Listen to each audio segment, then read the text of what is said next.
I wake up every day before dawn. I get painted black and called a monster. And then a Frenchman whispers in my ear, "You want war? You want war?"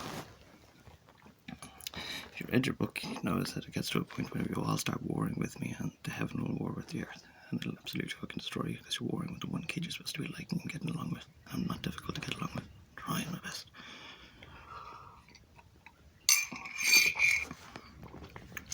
You can use the Bible to gauge at any point. Not even gauge, determine your society on wherever you really want it to be, and there's ideal places where you'd like it to be, somewhere around King David, maybe when King David was having a good time. This is like you had nothing when you had Abraham. They went out into the desert and they started to try and regain or have their own, ISIS have their own, and it became around in Jacob. And then since Jacob, there was a stability within a stability, so you could leave all the old stuff he did behind with tabernacle and leprosy and stuff like that, and you could move on to a new stability. And it got better and better and better. This is kind of this growing thing that grows and grows within it. So Judaism should always be growing and reforming and growing and kind of reforming in new flower pots all over the world.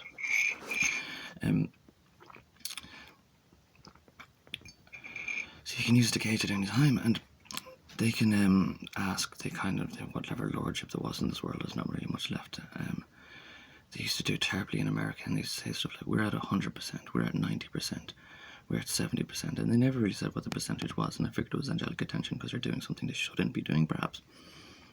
They do it for attention seeking, and they do terrible things for attention seeking. And you don't need to do terrible things. Good things will bring angelic attention just as much as anything else. Kids starving in a well will bring angelic attention, and they might leave a kid starving in a well because flowers grow around the well or something like that. What's interesting about this is I call it ringing a bell. There was this guy from this band, he was the Black Keys. He had this guitar with 10 strings going on it, and he said that anybody who plays music that the Lord appreciates plays them on 10 strings. It's a weird little sentiment, but it took me a while. It took me a day or two, and I figured this was the Decalogue. And the Decalogue isn't about playing or doing anything, actually. It's about refraining things. It's more about refraining things. You're doing a lot less than you're doing something in the Decalogue. So by refraining these, you're making this heavenly music somewhere. Now, the thing is, we couldn't actually, I was saying gauging in time, you can tell where you are in time in the Bible. The Decalogue is in the time of Moses. And this is between Egypt and Abraham. Even this is even a worse jihad time, like and traveling, and they couldn't even sit down to eat. They were so tormented. I imagine plagued by the fucking Pharaoh who they left behind, who was furious and probably wanted to still hunt and destroy them and get them back. So they were absolutely tormented at the time. And he got a survival guide that they're going to need to follow, and that survival guide had loads of stuff in it, but the Decalogue was essentially, it was like an Islamic cordial kind of chivalry and brotherhood. You really need to be careful of neighbourhoods and trespasses in this time. So when they were all doing their things over the last 7 years and tormenting me, I was always reminded to read the Decalogue, and they like laughed at me a lot in the world, the Rose world and all this, and all these sadists and assholes, because it didn't make a sound, it didn't ring a bell.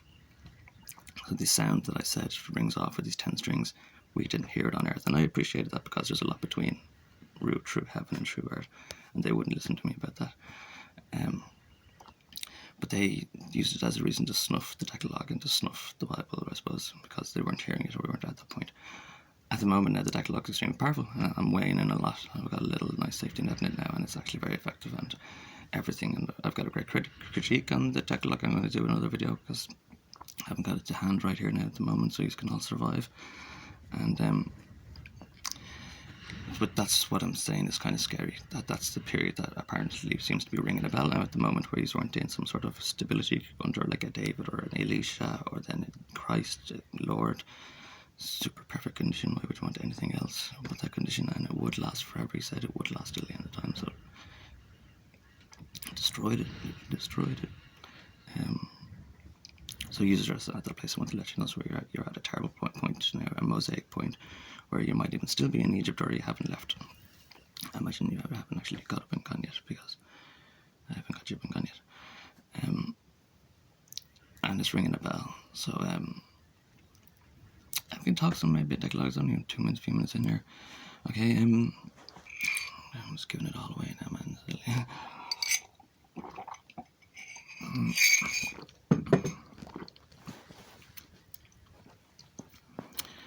Adultery.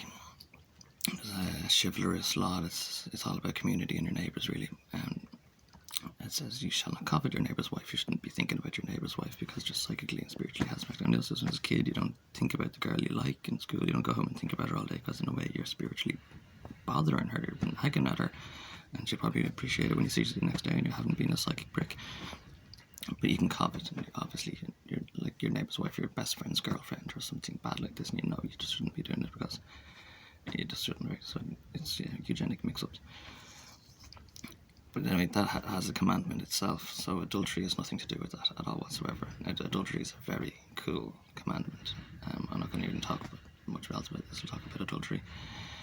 So what you think is called adultery is because you made a promise to a Lord and God, and a confession basically that you're going to stay committed to someone, and then you've been acting a folly, and you've been lying and getting away with it, but you're lying and getting away with it more than your wife. You're lying and getting away with it to the Lord, that God, and all knowing in the very least.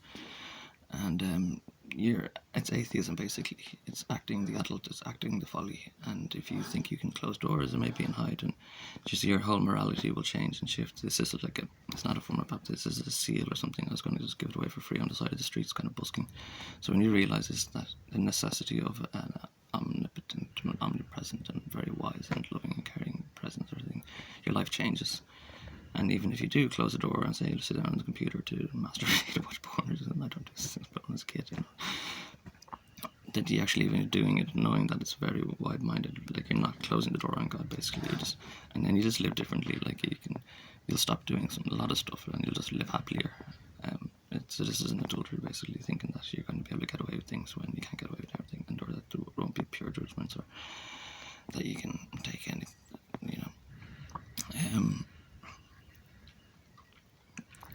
anything. See, we haven't been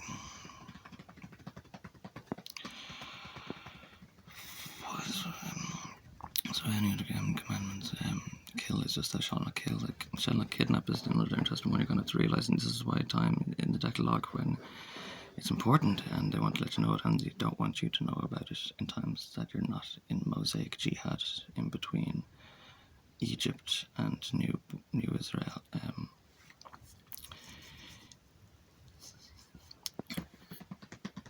Sorry, I'm really baffled. Next, the shovel. So they don't want you to know this, and they don't want you to know it for a reason. But in this kind of times, you're going to want to know about it. It's called name theft, and it's called kidnapping, really, in the Bible. Or as you know it, thou shalt not steal, and that's why God doesn't care about the ball you took from your neighbour. To be honest, it's adulterous that you thought that you could steal it and God wouldn't know about it, your neighbour wouldn't know about it, so it's already covered by adultery. Thou shalt not steal means you shall not screw with names, and they had names for lords of hosts and things because they're praying to this kind of entity of chronology that would maintain distinction and autonomy, and you wouldn't be getting confused in the way you are getting confused because you lost your center tent pole. Basically, it's a good way of saying it. The center tent pole, which was Christ, and maybe Muhammad as well, and lots of saints and geniuses in between there and there. You've lost a lot of that recently, maybe particularly the center pole, Christ one, and the tent has fallen down on all of you, and you're all kind of stumbling around and connected in a way. And it's all COVID, and it's all to do with stars. So you're just gonna, and they already do. So this is happening everywhere. This is a Jeremiah period where we see kids masturbate kind of with their hands down their pants on the street, staring at people who look posh, and they're going to screw with them, and they're going to torment them from a distance, and people are going to be sounding paranoid, and it's a terrible Babylonian situation because that's what they're messing with. Babylon isn't a place; it's more like a spiritual fucking apocalypse, a burning bush that takes over a region, and they might be living very powerfully and very uniquely, and they might call it Babylon. So they knew what it was because they'd seen this in Jamaican lands and stuff. They'd seen and know about Babylon, or usurped temples, or usurped orreries. And so I'm going to get onto this orreries, the whole thing about Jacob, even all the way through to Jesus. I'm going to reduce a lot of religion and fascination and actually bring it to a scientific quantity that you might find very useful, or a crux where your theology might meet science in a way. That it was all that this lampstand and olive branch, and it's they're about as massively significant as heater bees. Basically, we have infrared cameras. We looked at bees, and we found like bees must be doing their job really well. Really doing their job well, because they've got like 1 to every 500 is a heater bee or something like this, but they don't notice, and the heater bees go around, they kind of turn people on, and they make them kind of special. And if you put this on the social map, what's going on at the moment, it might be a heater bee, there might be loads of heater bees out there, but everyone I buzz off or come into contact with or talk to, or maybe even teach, hi guys, you might become heater bees. Silly little weird killer bees might think you're super special then, or anything that's something that's just plain and esoteric and scientific. Heater bees go around making other bees a little buzzier, don't I think, turn them into other heater bees. But and they're they're proportionate. They're Disney kids all the way back down to Jacob. They're probably a history, you might call it a history of Israel, history of these kids. And just like the Disney kids, they were heater bees. They turned loads of kids on, and they might have gone and enslaved or murdered or done something weird to the original heater bees. So it's scientific, like, to reduce it all down, like Israel is heater bees in society kind of thing. And I look at Israel, and they've been good bees. They're probably keeping, and they've got there's nothing bad really about it. I think it all requires very little light and gentle, almost no farming. I imagine like different places like Germany where it's more sterile maybe, or more scientific and cerebral, they might have a Bundenstag, like this big, it's a big chicken with tiny little wings. It's funny, and it's full of stars, and it's black and white. And I think that's very funny. King's Speech, it's not exactly blue, like it's going to go blue to black, like priest socks. It gets old and it gets out, and it's not as funny that they had little wings, because it's Germany. It's like, oh, we don't want to be too big wings. These tiny little wings with 3 stars in them, and I figured it'll fall down on its ass and wreck itself. So it did seem a little cerebral kind of thing, this Bundenstag, and I think maybe Norway and stuff started practicing this, like a lot of star power harvesting, and I reckon that Breivik guy didn't like it at all. He went and tried to interrupt him there. If you want to live till 30 and be executed silently maybe, and go after your stars, and there might be some Norwegian modern culture religion, I don't know if we wouldn't really interrupt it in such a dramatic way that he did. I'm really not a topical person, but I don't believe he was a white supremacist in any sort of way whatsoever. I don't know. I think the original guy, he must be dead by now. I bet the original guy just made a sarcastic salute in a court and was mocking the court and saying that the court was a bunch of Nazis. You wouldn't get up and do that in court unless you were mocking the judge. And that's exactly what I imagine what he was doing. He was getting up and calling the judge a Nazi or something, some sort of white psycho supremacist. We're going to do. I don't know where I'm going from that. Bundenstaggy, starries, heater bees.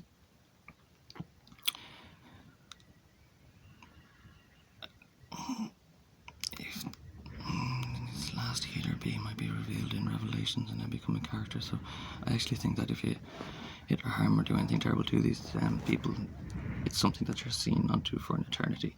So if you Christ Lord, Christian Lord, or Krishna Lord, say he got smacked around Caiaphas' house, those men will receive that kind of like eternally, and then maybe they'll have a little trip down the nether, and on their way they're just going to be smacked around endlessly. If you took him in, say like you took in Elijah, or Jesus was seen at the very beginning at a wedding,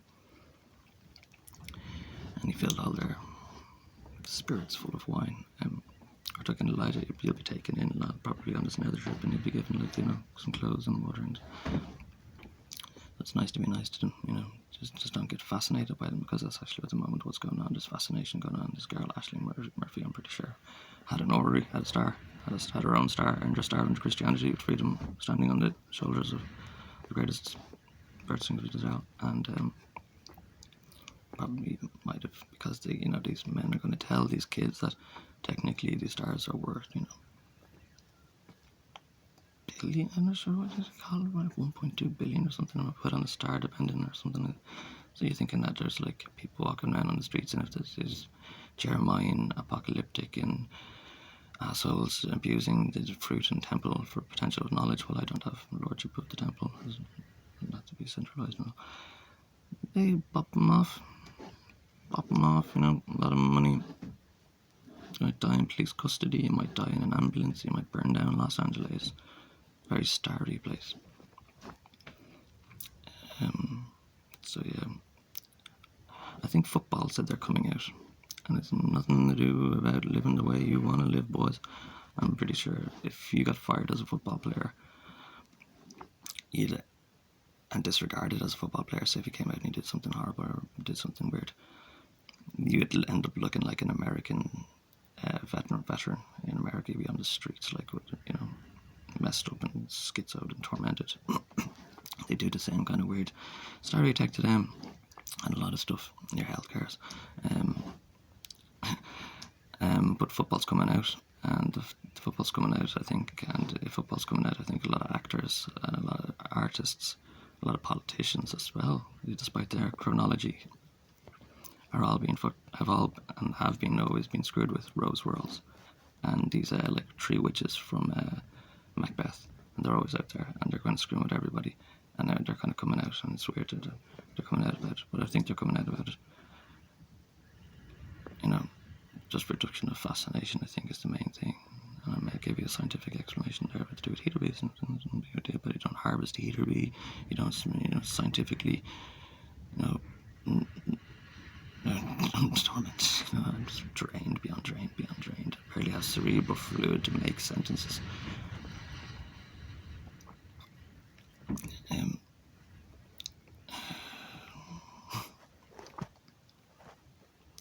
Cool cows is like a man, and you're going to need it because you're in time of Moses. You haven't even settled down there. You're not even safe yet to rebuild. This is Elijah warned you this as well, that you destroyed all your heater bees, you've been consuming them all, whatever you've been doing, you're down to a very low point. And he came and warned, and it was just terrible for him. They exploited him and tore him apart because they were using the same science that they were using in the day to torment and harvest a newborn Israel. They just thought they were the Judean royalty in history, and they didn't realise it grows again, and it's supposed to grow a lot. That's the aim of the game, really, isn't it? And you haven't settled down, and you need to kill cows, and like manna, and it's enough to sustain you. Christ was your bread, and Christ was time. Christ gave you a lot of infinite time. Potentially, the 8th day would not come to an end if we had kept with this. Islam saved it, actually, and was doing a good job of it.